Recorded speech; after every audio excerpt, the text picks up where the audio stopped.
प्यारे बच्चों नमस्कार। गॉडविल इंटर कॉलेज के यूट्यूब चैनल गॉडविल लर्नर्स में आप सभी का स्वागत है। मैं हूं सुरेंद्र सिंह। आज का हमारा टॉपिक जो है वो अल्कोहल के रासायनिक गुण पढ़ेंगे। इसमें फिनोल के और अल्कोहल के अम्लीय प्रकृति हम पिछली वीडियो में देख चुके हैं, तो चलिए शुरू करते हैं। अल्कोहल का एस्टरीकरण। अल्कोहल से हम एस्टर कैसे प्राप्त करेंगे? देखो, अल्कोहल एवं फिनोल कार्बोक्सिलिक अम्लों, अम्ल क्लोराइडों एवं अम्ल एनहाइड्राइडों के साथ अभिक्रिया द्वारा एस्टर बनाते हैं। देखो, अल्कोहल एवं फिनोल, कार्बोक्सिलिक अम्ल RCOOH, अम्ल क्लोराइड यानी कि कोई HCl ले लेंगे हम, ठीक है। अम्ल एनहाइड्राइड जैसे CH3COO, इस टाइप से, मतलब CH जो है हमारा कार्बोक्सिलिक अम्ल होता है, उसको अगर हम गर्म करेंगे तो H2O का मॉलिक्यूल बाहर निकल जाता है, तो हमारा एसिटिक एनहाइड्राइड हमें प्राप्त होता है, से एस्टर बनते हैं। चलो इक्वेशन देखते हैं। देखो, हम AR मतलब फेनिल ग्रुप लेंगे यहाँ पे, और ROH अल्कोहल के साथ रिएक्ट कराएंगे, ठीक है, प्लस RCOOH, ये हमारा कार्बोक्सिलिक अम्ल है। कोई हम या तो अल्कोहल ले सकते हैं या फिनोल ले सकते हैं, दोनों में से RCOOH के साथ लेंगे हम, कराएंगे इसको रिएक्ट किसी एसिड के प्रेजेंस में, तो हमारा बनेगा ROCOR प्लस H2O, ठीक है। तो एक ऑक्सीजन कार्बन के साथ में डबल बॉन्डेड है, एक ऑक्सीजन एल्किल समूह के साथ में या एरिल समूह के साथ में जुड़ा हुआ है, ठीक है। ये बात तुम्हें ध्यान रखनी है। R की जगह आप कोई भी एल्किल समूह ले सकते हो, AR की जगह आप फेनिल ग्रुप ले सकते हैं, ठीक है। यानी कि AR की जगह आप ले सकते हो C6H5। सेकेंड रिएक्शन है, हम एसिटिक एनहाइड्राइड के साथ रिएक्ट करेंगे RCO का होल ट्वाइस O, ठीक है। तो यहाँ पे क्या होगा, हमारा ये एक H निकल के RCOOH जो है हमारा बन जाएगा। तो यहाँ पे एसिटिक एनहाइड्राइड RCO, ठीक है ना। तो एक ऑक्सीजन जो आउट वाला है, बाहर वाला है, RCOO, और जो हाइड्रोजन है वो आ जाएगा अल्कोहल या फिनोल से, तो ये बन जाएगा RCOOH, और बाकी जो है ये बन जाएगा हमारा एस्टर, ठीक है। एस्टर जो होते हैं वो एक तरीके से खुशबूदार पदार्थ होते हैं, जैसे हमारे फल जो होते हैं, उन फलों के पकने पर भी उनमें पकने की जो स्मेल होती है वो भी एस्टरों की होती है, क्योंकि जब कोई फल पक जाता है तो उसमें क्या बनते हैं, एस्टर बनते हैं, ठीक है। अच्छा, अम्ल क्लोराइड के साथ में RCOCl के साथ में हम इसकी रिएक्शन करेंगे, तो वही हमारा HCl बाहर हो जाएगा और एस्टर हमारा बन जाएगा। R की जगह आप कोई एल्किल समूह ले सकते हो, AR की जगह फेनिल ग्रुप ले सकते हो। R डैश का मींस क्या होता है, जो हमने R लिया है, R सपोज करो CH3 लिया है, तो R डैश की जगह आप C2H5 ले सकते हो। अगर आपका मन नहीं करता है कि दोनों इक्वल रखने हैं, आपने दोनों इक्वल रख सकते हो आप। तो यहाँ पे इन सभी इक्वेशंस में हमने क्या करना है, बस AR और R की वैल्यू रखनी है और इक्वेशन हमारी हो जानी है, ठीक है। RCOCl की जो इक्वेशन होती है वो पिरिडीन की प्रेजेंस में होती है, ठीक है। पिरिडीन एक कंपाउंड होता है, नाइट्रोजन। अच्छा, इसके बाद में कार्बोक्सिलिक अम्ल तथा अम्ल एनहाइड्राइड की अभिक्रिया सांद्र सल्फ्यूरिक अम्ल की कुछ मात्रा की उपस्थिति में संपन्न होती है। यह अभिक्रिया उत्क्रमणीय होती है, अतः इसमें बने जल को तुरंत निष्कासित कर दिया जाता है। अम्ल क्लोराइड के साथ अभिक्रिया क्षारक यानी कि पिरिडीन की उपस्थिति में होती है, जिससे कि अभिक्रिया से बने HCl को उदासीन किया जा सके। तो हम पिरिडीन किस लिए लेते हैं, जो HCl हमारा बनेगा उसको उदासीन करने के लिए। यह साम्य को दाईं ओर विस्थापित कर देता है। अल्कोहल तथा फिनोल में एसिटिल CH3CO समूह जो होता है, एसिटिल समूह का प्रवेश एसिटिलन कहलाता है। एस्पिरिन सैलिसिलिक अम्ल के एसिटिलन से प्राप्त होती है, ठीक है। एस्पिरिन का हम निर्माण करेंगे, सैलिसिलिक अम्ल लेंगे, बेंजीन के ऊपर एक साइड में OH जुड़ा होगा और एक साइड में COOH, ठीक है। अब एसिटिक एनहाइड्राइड के साथ रिएक्शन करेंगे किसी एसिड की प्रेजेंस में, तो हमारा OH के स्थान पर आ जाएगा CH3OCO, ठीक है। इसी को कहते हैं एसिटिल सैलिसिलिक अम्ल, इसका यूपीएस नाम होगा, लेकिन इसको साधारण भाषा में एस्पिरिन कहा जाता है, ठीक है ना। तो ये एक बुखार को कम करने वाली जो है दवाई है। इसका पहले बहुत यूज होता था, अब इसकी जगह पैरासीटामोल या अन्य दवाइयों ने ले ली है, ठीक है। इसका उपयोग कम हो गया, लेकिन आज भी हृदयाघात में, जिसको हम बोलते हैं हार्ट अटैक, उसमें इसका बहुत ज्यादा प्रयोग होता है, क्योंकि ये हमारे ब्लड को क्या कर देती है, पतला कर देती है, ठीक है। और हमारा CH3COOH जो है अलग हो जाएगा। तो ये इक्वेशन जो है हम आपको याद करनी है पूरे अच्छे से। सैलिसिलिक अम्ल के साथ में एसिटिक एनहाइड्राइड की रिएक्शन किसी अम्ल के साथ कराने पर एस्पिरिन का निर्माण होता है। एस्पिरिन हृदयाघात से बचाती है, हमारे ब्लड को पतला कर देती है। ये एंटीपायरेटिक एंड एनाल्जेसिक भी होती है। ठीक है, इस तरीके से आप कर सकते हो। पेपर में बहुत बार क्वेश्चन आ चुका है। एस्पिरिन की संरचना लिखिए, एस्पिरिन हृदयाघात से कैसे बचाती है, 1 नंबर में आ जाता है, कई बार 2 नंबर में आता है। तो इंपॉर्टेंट इक्वेशन है, आपको इसको लर्न करना है। ठीक, इसके बाद है अभिक्रिया, जिसमें ये जो हम अभिक्रिया पढ़ रहे थे अभी पीछे, कार्बन और हाइड्रोजन का बंध टूट रहा, सॉरी ऑक्सीजन और हाइड्रोजन का बंध टूट रहा था। अब हम वो इक्वेशन पढ़ेंगे जिसमें कार्बन और ऑक्सीजन का बंध टूटता है। देखो, कार्बन ऑक्सीजन आबंध विदलन की अभिक्रिया, विदलन होता है टूटना, केवल अल्कोहलों में पाई जाती है। फिनोल इस प्रकार की अभिक्रिया केवल जस्ते चूर्ण के साथ देते हैं, यानी कि वो अभिक्रिया जिसमें कार्बन का और ऑक्सीजन का जो बंध है वो टूटता है, वो अल्कोहलों में होता है। फिनोल इस प्रकार की अभिक्रिया नहीं देते हैं। फिनोल जो है केवल जिंक चूर्ण के साथ में ही वो अभिक्रिया देते हैं जिसमें ऑक्सीजन और कार्बन के बीच का जो बॉन्ड है टूट जाता है, यानी कि बेंजीन रिंग के साथ में जो ऑक्सीजन जुड़ा हुआ है वो केवल जिंक चूर्ण की उपस्थिति में ही। ट्राइहैलाइड के साथ रिएक्शन है, ये आपको अपने आप लिखनी है। ठीक है, इसकी इक्वेशन आपको अपने आप लिखनी है, PCl3 और PbR3, ये क्योंकि ये भी पहले चैप्टर में इक्वेशन आ चुकी है। इसके बाद है निर्जलन। निर्जलन का मतलब होता है जल को आउट करना, वाटर को रिमूव करना। अल्कोहल के सांद्र H2SO4 या H3PO4 जैसे प्रोटीन अम्लों अथवा निर्जलित जिंक क्लोराइड एल्युमिना जैसे उत्प्रेरकों द्वारा निर्जलित होने पर एल्कीन प्राप्त होती है। यानी कि हम अगर अल्कोहलों से जल को एक मॉलिक्यूल रिमूव करते हैं तो हमारी एल्कीन प्राप्त होती है।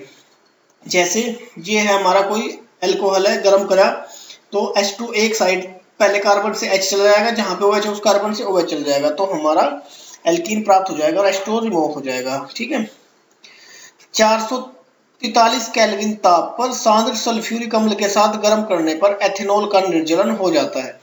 अगर 443 केल्विन ताप पर हम H2SO के साथ एथेनॉल को गर्म करते हैं तो हमें एथीन प्राप्त हो जाएगी। इक्वेशन C2H5OH H2SO4 लिया, 443 केल्विन टेम्परेचर लिया, एथीन बन गई हमारी, और जल जो था वो क्या हो गया, हमारा रिमूव हो गया। द्वितीय तथा तृतीयक अल्कोहल को निर्जलन अपेक्षाकृत मध्यम परिस्थितियों में किया जाता है। सेकेंडरी अल्कोहल है, देखो एक कार्बन जिससे OH जुड़ा हुआ है उससे 2 कार्बन जुड़े हुए हैं तो सेकेंडरी है। अब हमें 85% H3PO4 लेना है 440 केल्विन ताप पर, तो हमें एल्कीन प्राप्त हो गई, प्रोप 1इन प्राप्त हो जाएगा हमारे, और जल प्राप्त अलग हो जाएगा। ठीक है, दूसरा है टर्सरी अल्कोहल को हम लेंगे 20% H3PO4 लेंगे, यानी कि हम की जो मात्रा है, पावर है, वो घटा सकते हैं, टेम्परेचर पे घटा सकते हैं। 358 केल्विन पे हो जाएगा ये, और ये हमारी एल्कीन बन जाएगी। ये बन जाएगा हमारा 2 मेथिल प्रोप 1इन। ठीक है, और जल हमारा अलग हो जाएगा। देखो पहले में टेम्परेचर कितना था 440 केल्विन, दूसरे में टेम्परेचर कितना है 358 केल्विन। वहीं 85% H3PO4 के साथ पहली इक्वेशन कंप्लीट हुई है, दूसरी इक्वेशन 20% H3PO4 के साथ में कंप्लीट हुई है। अल्कोहलों को सापेक्ष निर्जलन की सुगमता का क्रम किस प्रकार होता है, यानी कि तृतीयक अल्कोहलों को हम आसानी से निर्जलीकृत कर सकते हैं, सेकेंडरी को, उसके बाद सबसे लास्ट में जो आता है प्राथमिक आता है, यानी कि जिसका निर्जलीकरण आसानी से होता है वो तृतीयक अल्कोहल होता है, प्राथमिक का जो होता है वो थोड़ा सा क्या होता है, तो तृतीयक और सेकेंडरी की अपेक्षा लेट हो। क्रियाविधि, देखो क्रियाविधि में क्या होगा, सबसे पहले क्या होता है, एथेनॉल जो हमने लिया, एथेनॉल का जो ऑक्सीजन है, ऑक्सीजन के ऊपर जो लोन पेयर है वो H+ आयन को एक इलेक्ट्रॉन देते हैं, तो ये हमारा प्रोटोनिक अल्कोहल बन जाता है, तीव्र गति से होता है ये। ठीक है, एथिल ऑक्सीजनियम आयन हम इसको बोलते हैं। ठीक है, दूसरा होता है कार्बोकैटायन का बढ़ना, तो वहां से जो OH था हमारा H2 की फॉर्म में निकल जाता है और पॉजिटिव चार्ज जो होता है वो कार्बन पर आ जाता है। तो ऐसी कार्बन की स्पीशीज जिनके ऊपर पॉजिटिव चार्ज होता है उसको कार्बोकैटायन हम कहते हैं, और ये कार्बोकैटायन हमारा बन जाएगा। ठीक है, अब इस कार्बोकैटायन पर नंबर 3 चरण में क्या होता है, जो हमारा हाइड्रोजन होता है वो कार्बन उससे इलेक्ट्रॉन ले लेता है और अगले कार्बन को ट्रांसफर कर देता है, और एक हाइड्रोजन H+ आयन रिमूव हो जाता है। इस प्रकार से हमारा एथीन का निर्माण होता है। ठीक है, इसके बाद है ऑक्सीकरण। एल्कोहलों के ऑक्सीकरण में ऑक्सीकरण क्या होता है? ऑक्सीजन का जुड़ना, हाइड्रोजन का निकलना, या दोनों परक्रम एक साथ होना।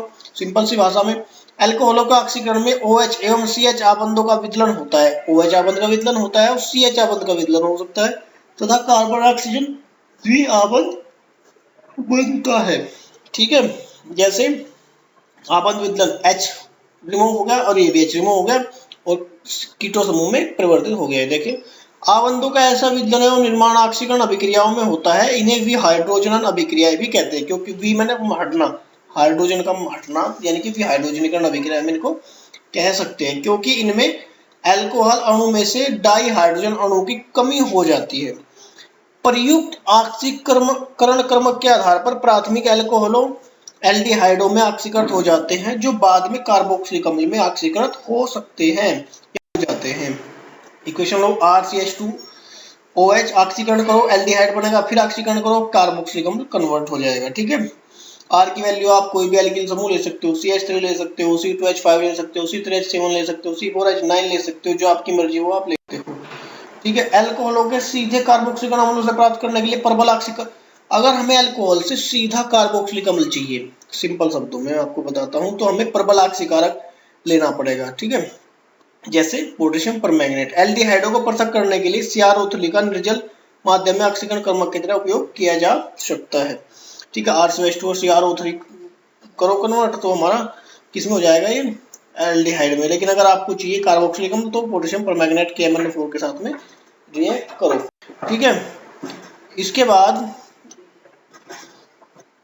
प्राथमिक एल्कोहलों को ऑक्सीकरण से एल्डिहाइड की अच्छी लब्धि प्राप्त करने के लिए पिरिडीनियम क्लोरोक्रोमेट यानी कि जिसको हम शॉर्ट फॉर्म में क्या कहते हैं, PCC को लेते हैं, जो क्रोमियम ट्राइऑक्साइड का पिरिडीन वैचल के साथ संकुल होता है। CH3 CH double bond CH single bond CH2OH। ठीक है, तो पिरिडीनियम क्लोरोक्रोमेट के साथ में रिएक्ट करेंगे तो पिरिडीनियम क्लोरोक्रोमेट के साथ रिएक्ट करने से हमारा एल्डिहाइड में कन्वर्ट हो जाएगा एल्कोहल। ठीक है, द्वितीयक एल्कोहल क्रोमिक एनहाइड्राइड CrO3 द्वारा कीटोनों में ऑक्सीकृत हो जाते हैं।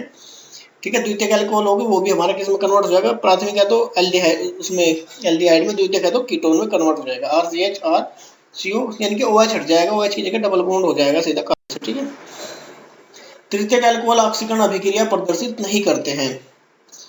प्रबल अभिक्रिया परिस्थितियों जैसे प्रबल ऑक्सीकारक क्रमों को KMnO4 एवं स्टाप पर विभिन्न कार्बन कार्बन आबंधों का विदलन होता है, जिससे कार्बोक्सिलिक अम्लों का मिश्रण प्राप्त होता है जिनमें कार्बन परमाणुओं की संख्या कम होती है। जैसे जब प्राथमिक अथवा द्वितीयक एल्कोहलों के वाष्प को 573 केल्विन पर तप्त कॉपर के ऊपर प्रवाहित किया जाता है तो वह हाइड्रोजन होता है तथा एल्डिहाइड अथवा कीटोन बनते हैं, जबकि तृतीयक एल्कोहलों का निर्जलन होता है।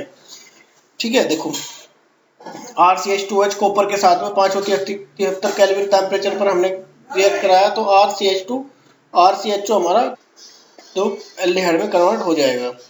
ठीक है, सेकेंडरी एल्कोहल लेंगे तो कीटोन में कन्वर्ट हो जाएगा। ठीक है, जो OH है वो डबल बॉन्ड O यानी कि ऑक्सीजन के साथ में कार्बन का डबल बॉन्डेड हो जाएगा कॉपर के साथ में 573 केल्विन पर। तृतीयक एल्कोहल है हमारा, तृतीयक एल्कोहल हमारा एल्कीन बनाएगा। इस अभिक्रिया का उपयोग प्राथमिक द्वितीयक एवं तृतीयक एल्कोहलों को पहचानने में भी किया जाता है। अगर पेपर में क्वेश्चन आता है कि आप प्राथमिक द्वितीयक एवं तृतीयक एल्कोहलों में कैसे विभेद करोगे, तो वो आपको इसी तरीके से आपको करना है। प्राथमिक एल्कोहल के साथ आपको एल्डिहाइड बनाना है, द्वितीयक एल्कोहल के साथ को आपको कीटोन बनाना है, तृतीयक एल्कोहल के साथ में आपको एल्कीन बनाना है। इस बात का ध्यान रखना है, इंपॉर्टेंट क्वेश्चन है। ठीक है, कॉपर के साथ करना है और 573 केल्विन ताप पर करना है। ठीक है, देखो मेथनॉल एवं एथेनॉल के जैविक ऑक्सीकरण से शरीर में संगत एल्डिहाइड बनते हैं, तत्पश्चात अम्ल बनते हैं। यदि अगर हम मेथनॉल और एथेनॉल का सेवन करता है कोई व्यक्ति, ठीक है, तो हमारे शरीर में पहुंचते पहले एल्डिहाइड बनते हैं, तब फिर क्या बनते हैं? अम्ल में बनते हैं। लेकिन कई बार क्या होता है कि मेथनॉल जो होता है खतरनाक केमिकल होता है, यानी कि ये हमारे नर्वस सिस्टम यानी कि तंत्रिका तंत्र को निष्क्रिय कर देता है। एक दो घूंट भी काफी होता है। एथेनॉल तो सामान्य उपयोग में होने वाला है, यानी कि C2H5OH जो होता है सामान्य जो बिक्री करते हैं सरकार जिसकी, वो अल्कोहल होता है, लेकिन मेथनॉल बहुत जहरीला होता है। ठीक है, तो मेथनॉल को अगर हम सीधे तरीके से पी ले तो उससे व्यक्ति अंधा हो सकता है और लकवाग्रस्त हो सकता है, और थोड़ी बहुत ज्यादा मात्रा में ले ले तो मृत्यु तक हो सकती है।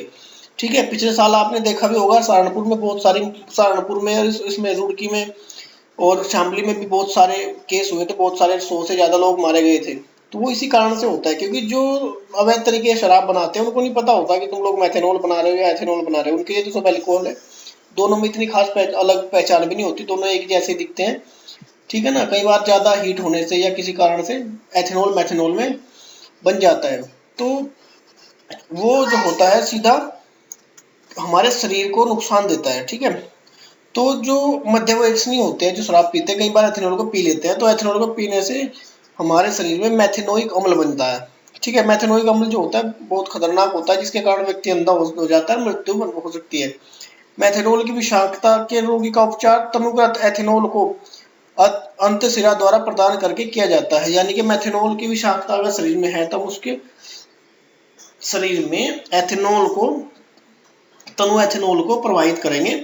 एल्डिहाइड HCHO को अम्ल में ऑक्सीकृत करने के लिए उत्तरदायी एंजाइम जल ग्रहण कर लेते हैं, जिससे वृक्क को मेथेनॉल उत्सर्जित करने के लिए समय प्राप्त हो जाता है। ठीक है, इस प्रकार से उसकी जान बच जाती है। यानी कि हमें किसके ड्रिप लगवानी पड़ेगी, एथेनॉल, तनु एथेनॉल की ड्रिप उसको देनी पड़ेगी, तब उसकी जान बचाई जा सकती है। ठीक है, तो इन चीजों का ध्यान रखना चाहिए।